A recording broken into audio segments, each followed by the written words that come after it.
Olá, mulheres, aqui é a Denise do Café com Jesus e as amigas. E nós estamos lendo juntas os comentados e sublinhados do livro da Joyce Meyer, A Mãe Confiante. Conduza sua família com a força e com a sabedoria de Deus. E hoje nós estamos no capítulo 4 e o título é Encha o Tanque. Durante a minha primeira década como mãe, talvez um pouco mais que isso, eu costumava ser o que pode se chamar de rabugenta. Não era intencional, é claro. Eu amo os meus filhos, como todas as mães amam. E eu queria ser paciente e bondosa com eles. Às vezes eu era, mas outras vezes era exatamente o oposto. Eu tentei mudar. Realmente eu tentei. E se o que os poetas dizem fosse verdade, eu deveria ter conseguido. Nos cartões de felicitações que compramos na papelaria, sempre dizem que o amor de uma mãe é o maior, mais incondicional e infinito que existe. Mas por melhor que essas palavras soem, eu posso testemunhar por experiência própria que isso não é verdade. O amor humano, mesmo quando ele vem de uma mãe, tem os seus limites. E muitas vezes eu cheguei a esse limite. Provavelmente, cheguei ao limite com um pouco mais de frequência do que outras mães, porque minha vida emocional era um grande caos. Devido aos anos de abusos sofridos na infância, eu me irava com facilidade e eu me sentia frustrada na maior parte do tempo. O meu humor podia oscilar de bom para mal, sem um aviso prévio.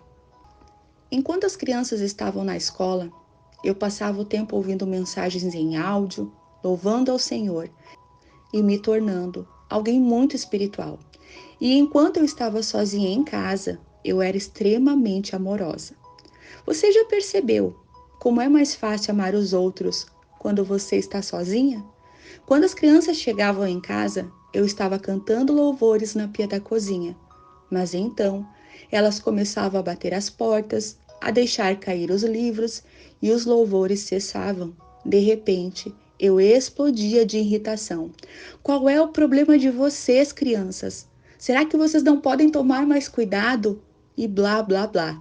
Sentia-me péssima com essa situação, mas ela continuava acontecendo repetidamente e eu não conseguia entender qual era o problema. Então, um dia, o Senhor me explicou. Joyce, ele disse, você anda pela casa o dia inteiro, se sentindo mal consigo mesma. E essa pressão acumula tanto vapor dentro de você, que qualquer coisinha você vai explodir. Eu sabia exatamente o que ele queria me dizer. A minha mãe tinha uma panela de pressão quando eu era pequena. E ela tinha um disco de metal no topo, que começava a se movimentar e a apitar quando aquecia. Se eu me aproximasse dela, a minha mãe dizia, não toque nisso, ela pode explodir. E eu era assim com os meus filhos naquela época. Era como se eu andasse por aí, com uma daquelas coisinhas de metal em cima da minha cabeça. Tudo que as crianças tinham que fazer era me irritar, com qualquer coisa mínima. E então eu explodia. Por quê? Porque lá no fundo eu me sentia muito mal comigo mesma. E por que eu me sentia mal comigo mesma? Por uma simples razão. Eu ainda não tinha uma revelação completa e pessoal do quanto Deus me ama. Embora eu ouvisse os ensinamentos e lesse sobre o amor na Bíblia, eu ainda tinha dificuldades para compreender o amor de Deus.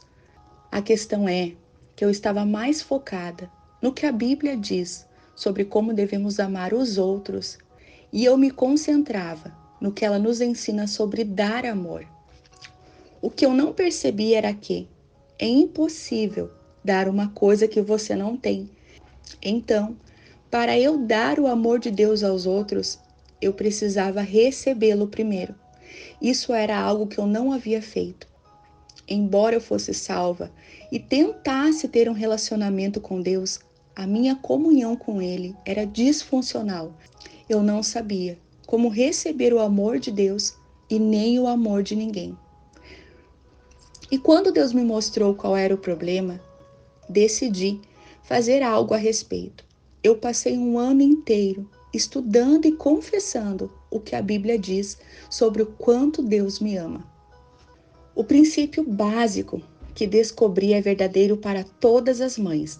Se nós quisermos derramar o amor de Deus na vida dos nossos filhos, nós precisamos primeiro recebê-lo em nossas próprias vidas. Em outras palavras, se não quisermos ficar sem gasolina quando a estrada se torna íngreme e a jornada da maternidade parecer longa, então é melhor estacionarmos no posto do amor de Deus todos os dias e dizer: eis-me aqui, Senhor, encha o meu tanque. Quando as mães gastam todo o seu tempo e mais um pouco com os outros e não dedicam tempo para si mesmas, elas começam a ter problemas. Eu vejo isso acontecer o tempo todo, não apenas com as mães, mas com os pastores também. Eles se dedicam tanto a atender às necessidades de outras pessoas que ignoram as suas próprias necessidades. E depois de algum tempo, eles começam a ter problemas. Às vezes ficam exaustos fisicamente por terem a sensação de que há muito a se fazer e eles não dedicam tempo para se exercitar, para descansar o seu corpo e, eventualmente, eles são jogados para o escanteio pela fadiga, fraqueza ou doença. Então, todos que dependem deles sofrem. No meu ministério, eu investi muito tempo encorajando os crentes a cuidarem de seus corpos. Eles são a casa onde vocês moram, eu digo a eles. E se vocês destruírem, vocês terão que sair. Porém, por mais importante que a sua saúde física seja, o bem-estar espiritual é ainda mais vital. Você não pode fazer o que Deus a chamou para fazer sem tirar um tempo diário para cuidar dele. É por isso que, como mãe, a melhor coisa que você pode fazer por sua família é dedicar tempo todos os dias para ter uma comunhão com Deus. Amém, minhas irmãs? Que em nome de Jesus nós possamos receber essa palavra e encher o nosso tanque. Que Deus te abençoe.